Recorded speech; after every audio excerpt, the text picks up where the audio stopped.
In this video, we're going to look at how to set up an InstaLOD Grid processing worker.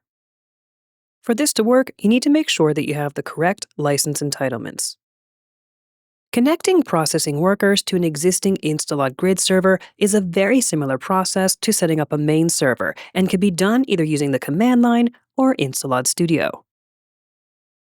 To set up a processing worker using the command line, cd into the InstaLOD pipeline directory and use the following commands. Start off with InstaLOD cmd followed by the command worker. This will notify InstaLOD that we want to connect a worker compute node.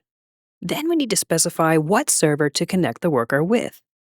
This is done by using the command register, followed by the IP and port numbers of the server. Next, we need to bind the worker using its IP address, followed by a port. With this done, press Enter and you're good to go. Setting up a processing worker with InstaLOD Studio is really easy as well. Simply open up the Preferences panel and change the application mode to Worker. Close the Preferences panel and restart InstaLOD Studio.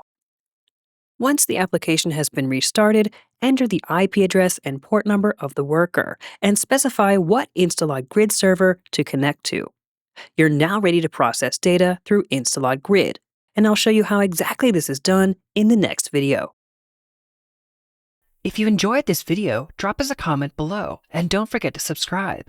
For the latest news about InstaLOD, please visit our website, follow us on X, join us on Discord, or sign up for the Abstract community. You can find all the links in the video description below.